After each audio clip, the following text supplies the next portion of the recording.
Hey everyone, I'm Matt Cremona. And I'm Matthew Morris. And welcome to the Matt and Matthew Show. Today we have this is a first for us, right Matthew? The first return guest. Absolutely, we have never done this before. This is crazy. We have Matt Kenney back with us once again. What's up, Matt? Hey guys, not much. How are y'all doing? Fantastic. Absolutely fantastic as well. So this is a special one because you just finished off something pretty special too, right, Matt? So tell us all about that, or at least what you've just finished off. Yeah, so the last time we spoke, I believe I was sort of in the middle or just starting a project where I was trying to make 52 boxes in 52 weeks.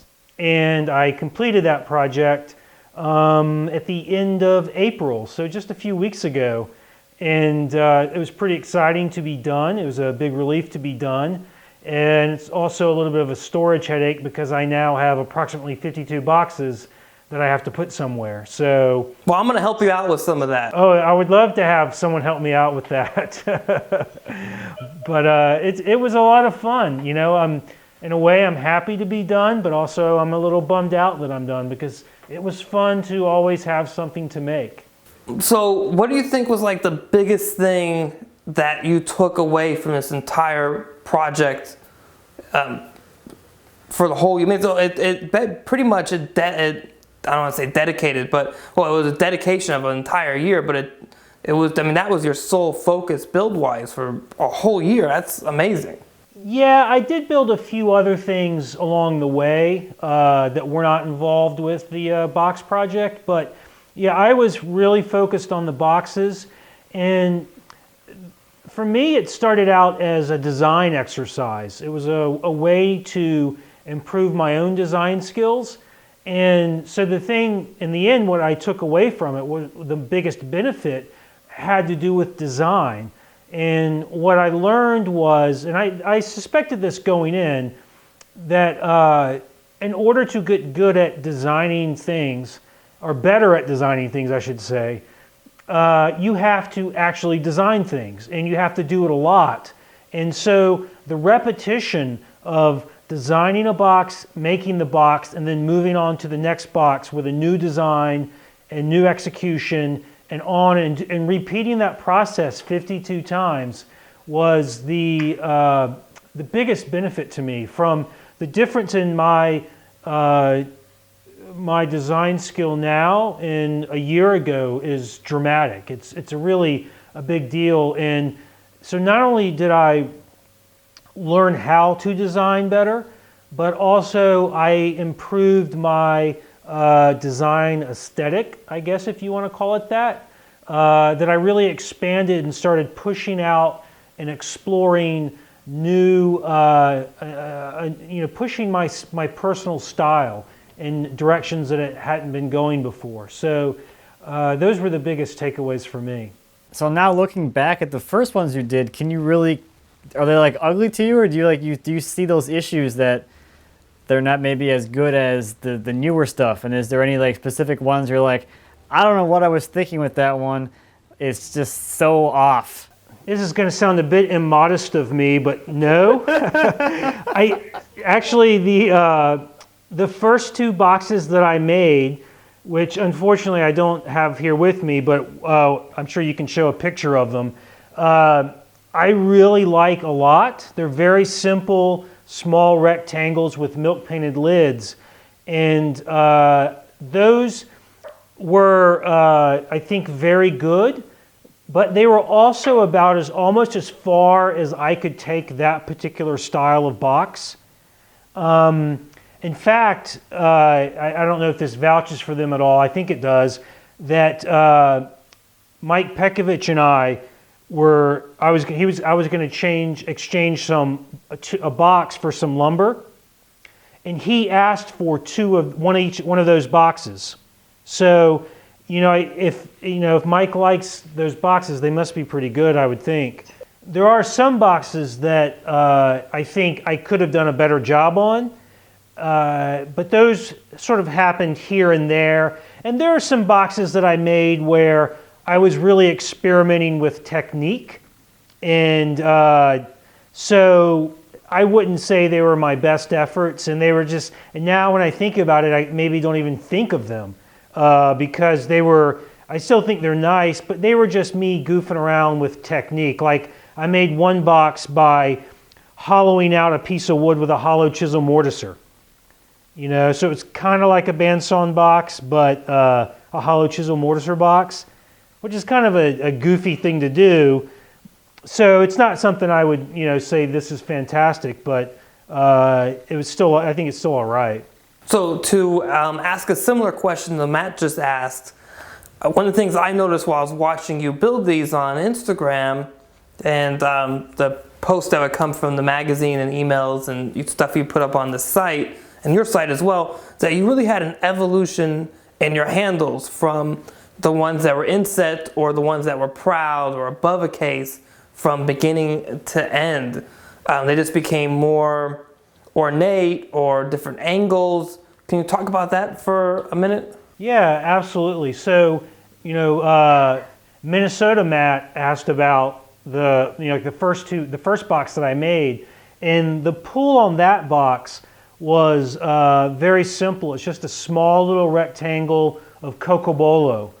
And that's the style of pull that I had been using on boxes for several years now. And as time went on making these boxes, I started to experiment with different pulls. And one that I made, sort of the first evolution of that pull, was to drill a small round mortise in the lid and paint that with milk paint. And then the pull was sort of shaped like a T and fit down inside the mortise. So I did that somewhere in around box 30 something for the first time, and I did it a few more times after that. And then earlier on, another development that happened was that I took that rectangular pull, that very small pull, and just put it on little feet and put that on top of the lid.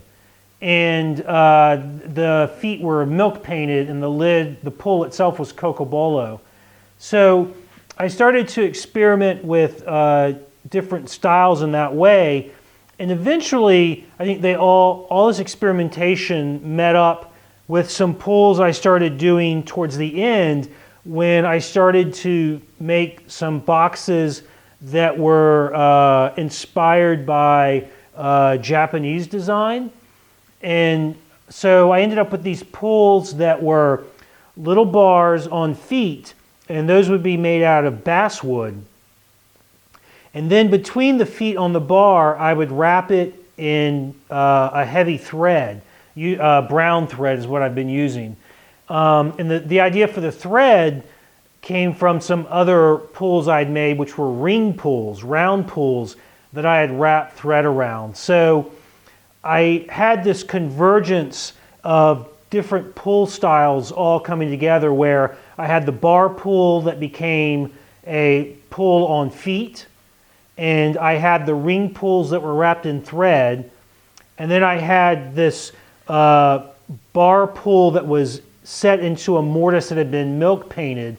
So you have this confluence of like color and texture and different materials all meeting up in this sort of final pull that I was doing, that I used maybe, I think, on 3 boxes at the end.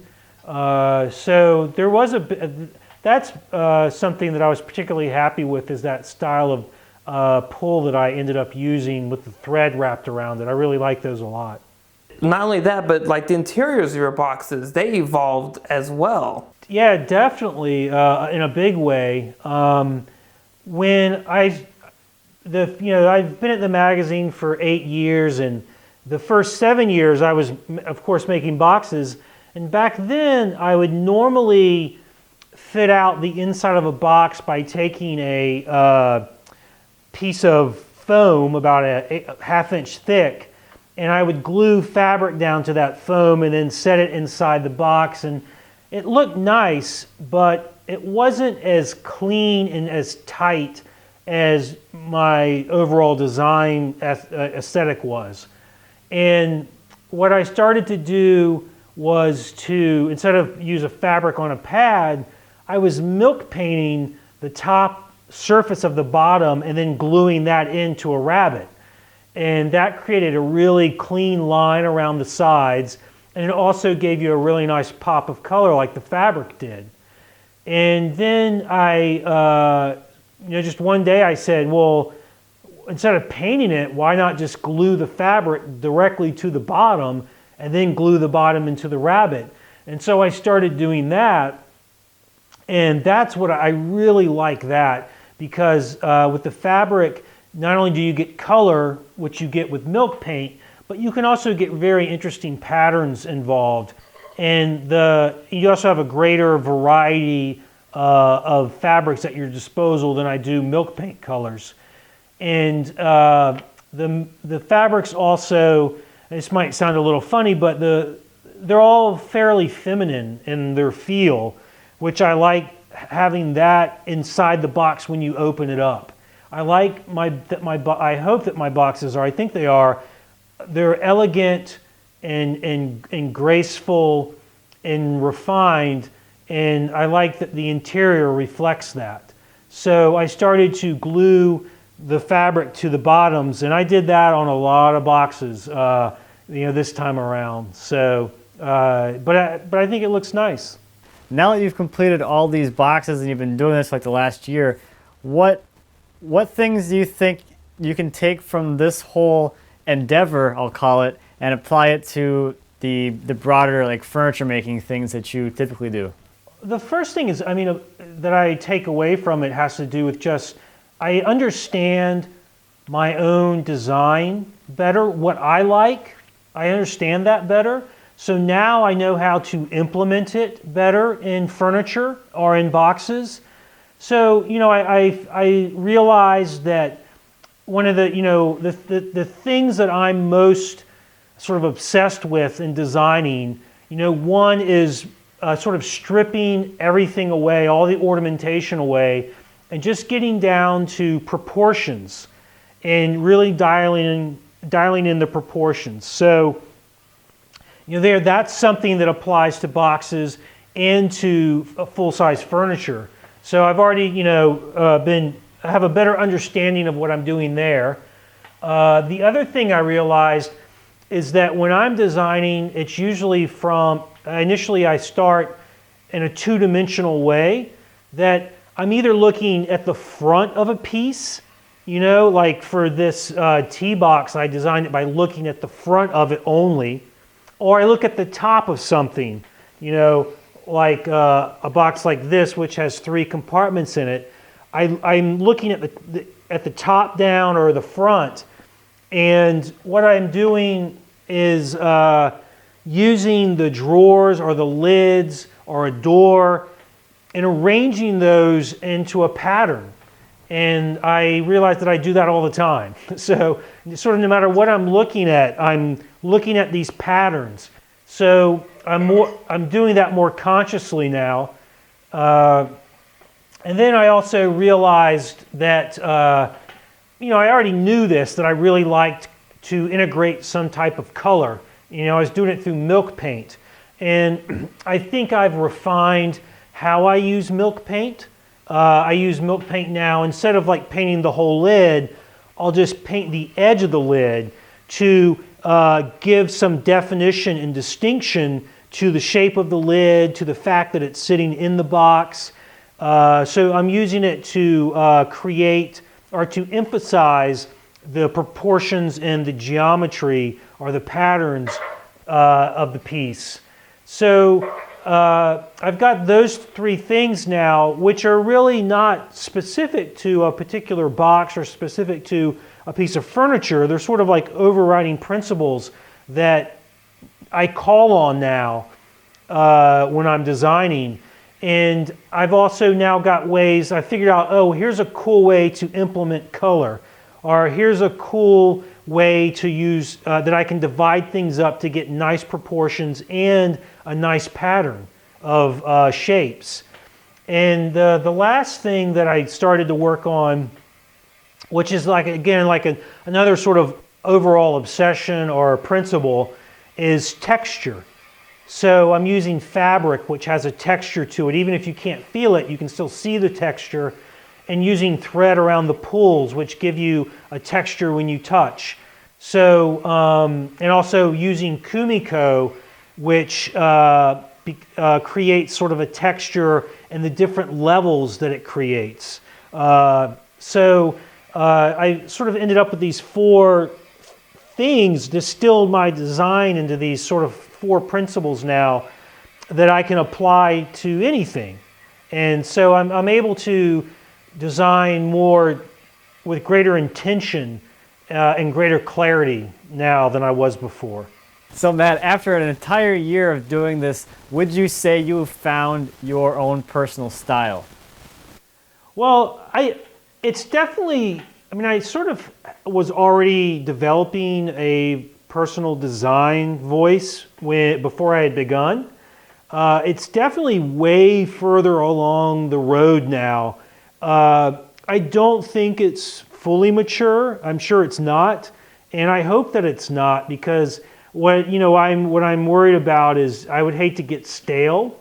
So I think that even though I really like where I am now using kumiko and these fabrics, and I actually am making a cabinet right now where I use some nice hand screen painted paper from Japan. Even though I really like where I am, I'm never going to stop asking, what could I do differently? And that's how you develop and expand your design aesthetic or your design voice, by always asking, what could I do differently? What if I change the shape of this part? Or what if I make it taller or shorter or fatter? Or, what if I use a different color of milk paint? Or, what if instead of putting kumiko in the door, what if I put it around the base of a cabinet? Which, when I thought of that idea, it kind of blew me out of the water, and I immediately knew that I was like, yeah, that's going to be cool.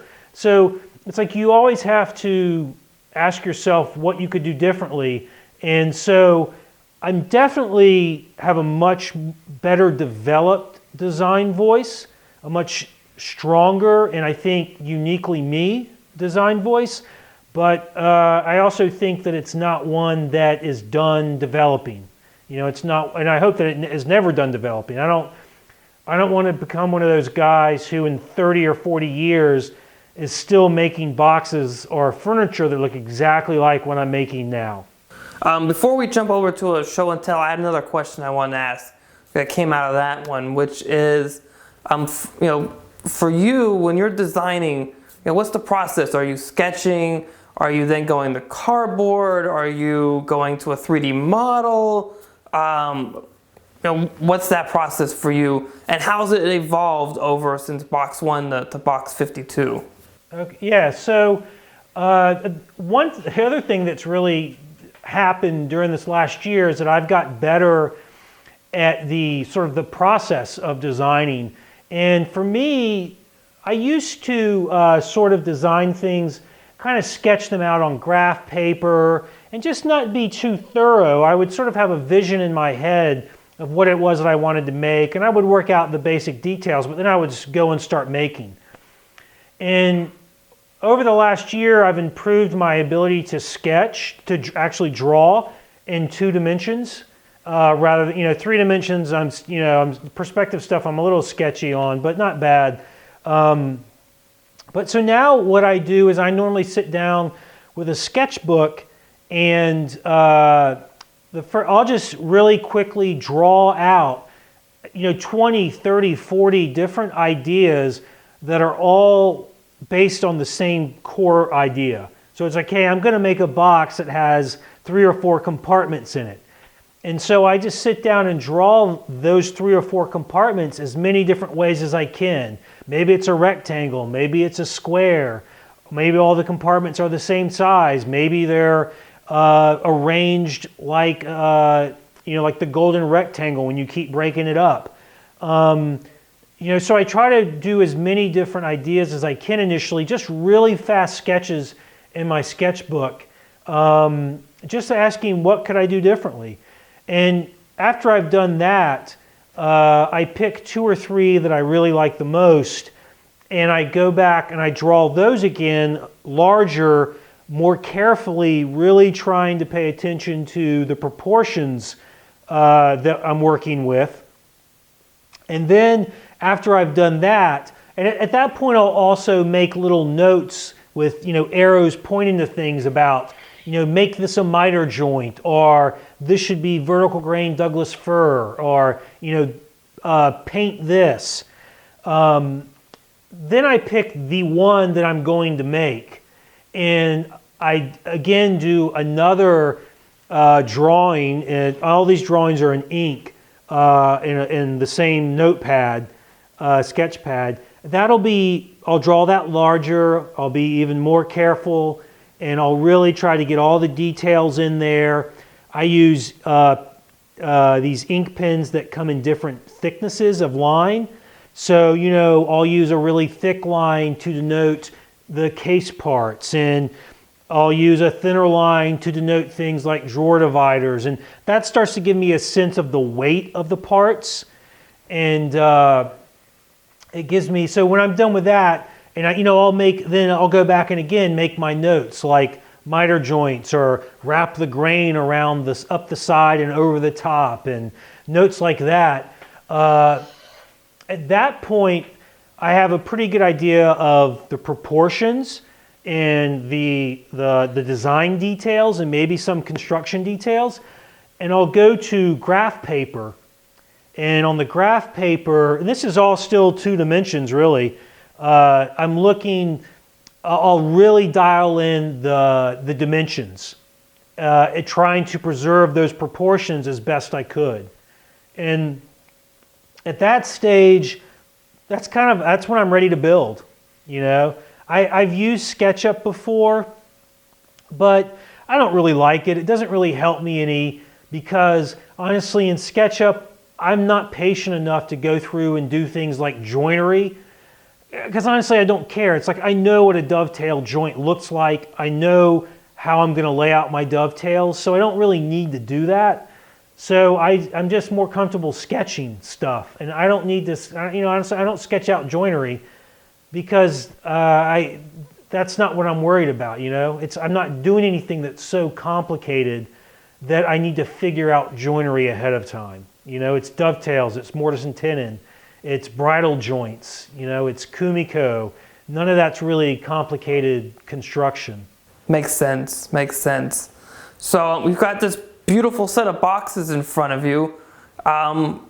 Let's show them off. This is obviously not all 52 boxes, but it's some of my favorites that I brought down to the shop to show. And really, this is one of my favorites here, and mostly because I love the wood. It's apple, and it came from a tree that a buddy saw cut down on the side of the road. Nice.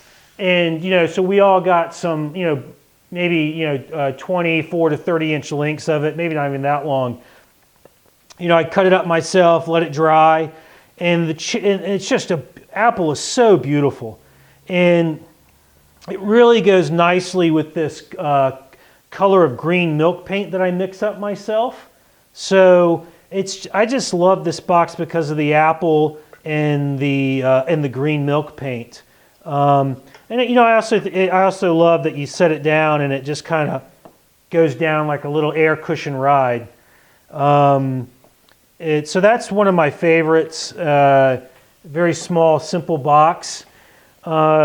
Here's another one. This is one of the last ones that I made, and it's cherry. And again, I'm using that green milk paint, and it has a really nice fabric on the inside. It's blue, and I really like the sort of funky geometric bubbles in there, or I'm not quite sure how to describe them. But I really like this box because the sides are angled in slightly. So it just gives it it's a more elegant shape than if the box sides were straight up and down. And it's a very simple box, but I really do like it a lot. And this was one of the last boxes that I made. It was certainly it was in the last 5 or 6 boxes. This one is the 4th box that I made, and it's still one of my favorites. It's quarter sawn white oak for the body, and then it just has these 2 little drawers that are walnut on the inside, and it's air dried, unsteamed walnut, so it has beautiful color. And the drawer fronts are milk paint, and it's not the same color green. It's a different. I think it's called tavern green. And then I made pulls by wrapping hemp twine around some keyring pulls, and those are held on by some. What are they called? They're not cotter pins, are they? Maybe they're cotter pins. I can't remember what they're called right now, but I tarnished those with some, a chemical, and that's why I'm bald, because all my hair fell out after I did that. But I really like this box. It's got a nice little walnut divider between the 2 drawers, and the little base, which lifts it off the surface, is also walnut. So that was the 4th one that I made, but I really, really like that box.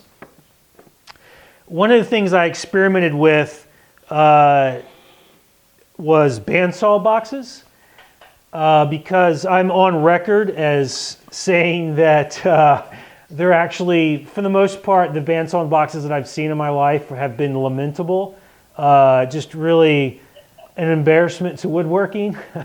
I'm being a little silly right now, but I wanted to see what would happen if I tried to make a bandsaw box, and so I made 2 of them early on in walnut, and I like those, but I don't like them as much as the last 2 that I made, and this is one of them. It's cherry in milk paint, and I made these using a technique that Michael Cullen demonstrated in Fine Woodworking magazine. And actually, I was able to go out and shoot a video workshop. I produced a video workshop with Michael, and that will be up on the website soon.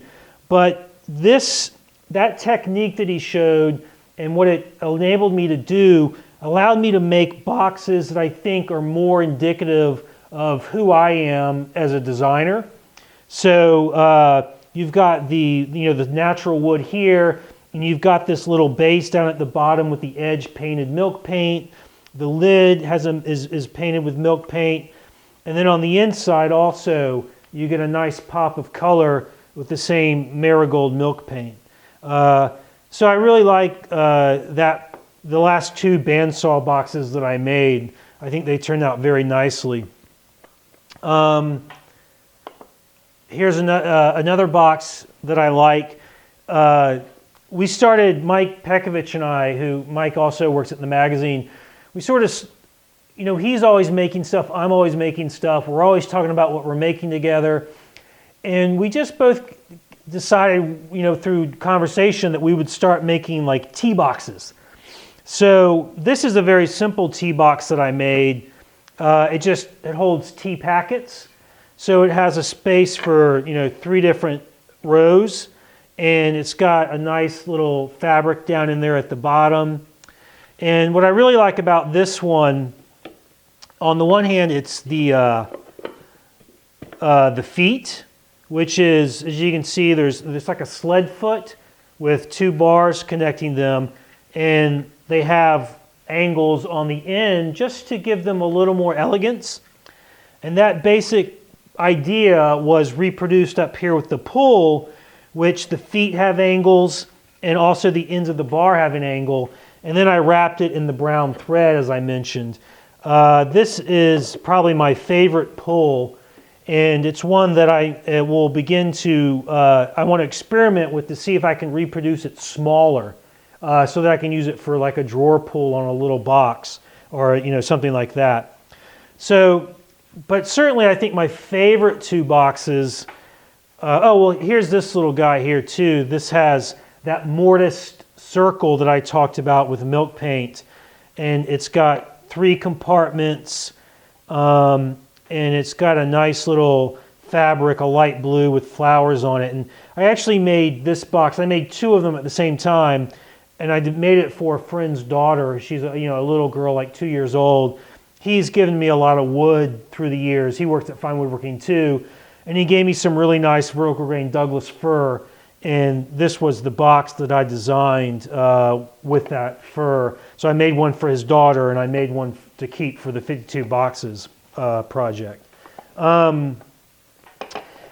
But so then I think probably by far my 2 favorite boxes are the 2 big tea boxes that I made at the end.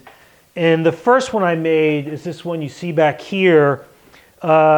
This style of base and top I actually had made before. I made a kindling box, and it had this style of base that is separated from the upper portion with little spacer bars, and the grain comes up the edge, over the top, and back down. So it's that same basic form from the kindling box, but this time there's 3 drawers in it, and the drawers are set up. This bottom drawer has little tins for loose tea, and there's also just a little compartment in the middle with a lid that where you could keep, I don't know, whatever little accoutrements you need for loose tea. I don't drink tea, so I don't know. And then the upper 2 drawers are for tea packets. And there's this nice Coco Bolo divider there between those 2 upper drawers, which really picks up on the brown thread on the pulls. And then the door is, for the first time I ever did kumiko, this was on this door. It's a very simple grid pattern with a Coco Bolo frame around that kumiko, which is basswood. And behind it is a fabric covered panel. And this little compartment is where you would put your tea pot and tea cups or what have you. So I really like this piece a lot. But my favorite one is box 51, which is another box designed for tea. It has, a drawer on the bottom for loose tea, and this drawer is for tea packets, and then the top drawer is where you put your pot. Then what I really like about this one is that Mike and I were riding back from lunch one day, and we were talking about kumiko and all the different things that you could do with it. And this idea flashed in my head was that I could make a tall base for a box and put kumiko around the 4 sides of it. So that's what I did. It's again, just a simple geometric pattern over green fabric, but I really like what this did. What I really like this box, the way it turned out. And it's definitely my favorite box by far. So that's a tour of the boxes that I have with me here. So any questions about those guys? Awesome. So, but before this, we were talking off camera, and you were talking about how you've taken what you've learned here, and you now are applying it to newer projects. Can you enlighten us a little bit about that? Yeah, so the stuff that I learned, the first thing I made when I finished all the 52 boxes were actually 2 boxes for Mike Pekovich. But then the next thing I started working on was a wall cabinet, which I'm going to be teaching most of the wall cabinet at a class in June. And so I've been working on that. And I know you guys follow along on Instagram, and you've seen it already, but I'll just show, here's the door for the cabinet. It's a pretty small cabinet. And so here you can see I mean, this is something I wouldn't have done a year ago. There's just no way I would have done it a year ago. You can see that it's got the kumiko up here on the top panel, and behind that is some really nice Japanese paper, which I believe is called chiyogama, and it has it's a silk printed, hand silk printed, and so this is already, I'm figuring out ways to incorporate color and kumiko into the stuff that I'm making now. So that's where it's shown up so far. But also this wall cabinet is going to have pulls that are wrapped in thread. So, that's another place.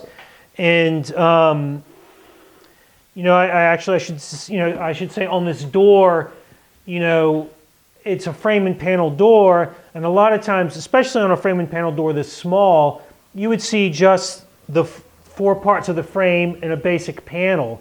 And someone might use figured wood there. But what I do, because of the different things that I'm sort of obsessed with in design, is I take that panel and I break it up first into a simple pattern, which is a small rectangle over a big rectangle. But then each one of those rectangles I further break up to create patterns. So on the top it's with kumiko, and on the bottom there's these two small vertical dividers, so you get three little panels, or the look of three little panels out of this big panel. So it's using creating patterns, creating shadow and light to create something that's more interesting, and really showing that you can do a lot in a small area. And that's something that I wouldn't have been able to do a year ago, without a doubt. And again, that does show up in the cabinet itself, which is hard to see right now because not much work's been done on it. But, the three drawers with an asymmetric pattern here, and those will have nice pulls covered in thread, which will again emphasize the pattern, introduce some color, introduce some texture. So, I'm applying it small scale there. I do have some larger pieces of furniture planned, and things I've been thinking about, sketching out, and I'll be pushing things there as well, integrating fabric and using kumiko in unexpected places, using milk paint. So it's pretty exciting for me right now to. Because I'm able to start designing full-size furniture using the stuff that I learned, the stuff that I developed over the last year. Anything else I wanted to say? Well, actually... we're here for you. Back the last time I was on the show, you guys asked me about being online and what I thought about that. And because I had just sort of started Instagram at that point. And I've been on Instagram now for almost a year, I think, a pretty long time. And I have to say that Instagram was pretty important to me during this process because in a way it was like I knew I wanted to get a picture up every day. And so it was became this motivation. Not only was I motivated just to make all the boxes, I mean, I kind of knew that I was going to do that when I started, that I was going to get all 52 done, that, I was writing about it on my blog, so there was already motivation, but the added motivation of saying, I've got to have a picture to show these people tomorrow, it got me in the shop on a more regular basis so that I would have something to show people on Instagram, and I really like the interaction and the feedback that you get from folks on Instagram, and I like seeing how other people have been inspired by what I was doing and see that they're making boxes that look a little bit like mine. I think that's really cool, and it's a cool community. So I guess I just wanted to follow up and say that my appreciation for Instagram in particular has really grown over the last years, since the last time I was on the show with you guys. And it's really a great community, and it's a cool place to go and get inspiration and to share what you're doing. So I guess that's the extra thing that I would add. Yeah, no, absolutely. It definitely gets you in the shop because you want to share, and it's great to see other people sharing. And at the same time, some of the best posts that I like are when people do a long format post and they're explaining some of the stuff that they're doing as well. Because a photo, it's worth 1,000 words, but the extra 150 or 50 that's explaining exactly what their thought process or how they approach something is really fantastic. Yeah, you can pick up some really cool techniques from Instagram. It's amazing that how much you can communicate with a photograph in a paragraph or two, or like a little short video, or a flipgram, I think is what they call them. So you can really communicate a lot, and I like that way of communicating, the way that you can communicate through Instagram. Yeah, and there seems to be, at least for me, a much more vibrant woodworking community on there than necessarily Twitter. There's no BS on Instagram. I don't know if you guys have noticed this, but on internet forums, there's always trolls, right? There's guys that are people that are kind of blowhards, and they're just to stir up controversy, and it kind of takes all the fun out of it. And on Instagram, there's really not that problem, not in the comments. And also because, you can see what other people do. If someone comments on my something that I put up, and I can click on that person's name and I can go see what they do, and I can say, hey, that guy is sharp. Look at all the stuff that he's made. Or I can go and say, that guy's kind of a knucklehead. It's just pictures of pickles and hot dogs, something like that. So Instagram is nice in that way. I think it fosters good community because it's hard to be a troll on Instagram. Yeah, I know for myself, I get some really good questions sometimes. I'll put a picture up. Like recently, I put a picture up of the trestle, the joint I'm using for the trestle right now, which is not my joint. It's a George Nakashima joint. And his angled wedge, and somebody asked me a question about that, and I had not written the caption for the photo to try to answer his question beforehand, so I had to answer it, and the question itself was really a good question. So just that back and forth feedback too. Yeah, absolutely. I've been asked some great questions on Instagram, some fantastic questions. So yeah, like I said, it's a great place to learn and share what you're doing in the shop, and that's what makes it fantastic. Mr. Cremona, you're quiet. Well, I love it, so what's there to say? I'll never get tired of seeing Matt load giant logs up onto that trailer.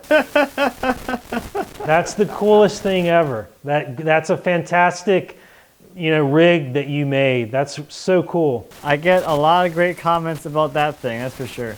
Well, a lot of videos too. A lot of on YouTube, you put up a lot of videos about that, and those are great, very well received videos as well. Yeah, they have them because they're not directly woodworking, but they're a good extension of that interest, I guess.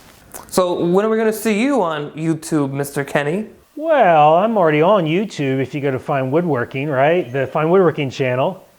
People every week or every 2 weeks, they can watch if they really are into torturing themselves, I guess, they can watch Shop Talk Live on YouTube. But, most of the video work I do is for the magazine, so it's sort of up to the magazine where that goes. But I think our new guy, Ben Strano, he's been putting more stuff on YouTube, so I think you'll see more of me and Mike on YouTube. You guys are just going to be everywhere.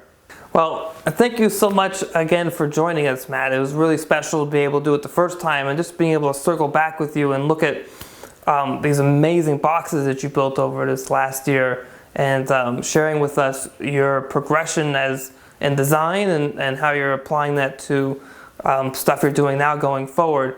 It's just been a lot of fun. Thank you so much.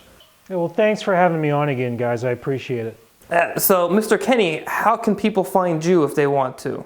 Well, the obvious place to find me is in the pages of Fine Woodworking magazine, but also on Fine Woodworking's website, where you can watch Shop Talk Live or listen to Shop Talk Live.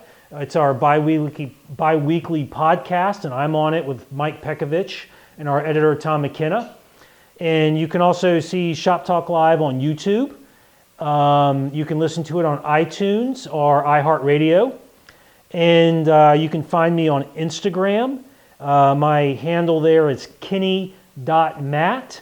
I'm on Twitter, but it's all really just what I'm doing on Instagram, so follow me on Instagram if you want. And then finally, I have my personal website, which is mekwoodworks.com.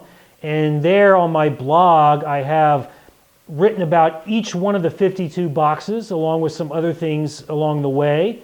I will warn people that there is some coarse language occasionally used on my personal website. But if you're okay with that, then check that out as well. Okay, and Matt, where can they find you? And you can find me and everything I do over at mattcremona.com. And how about you, Matthew?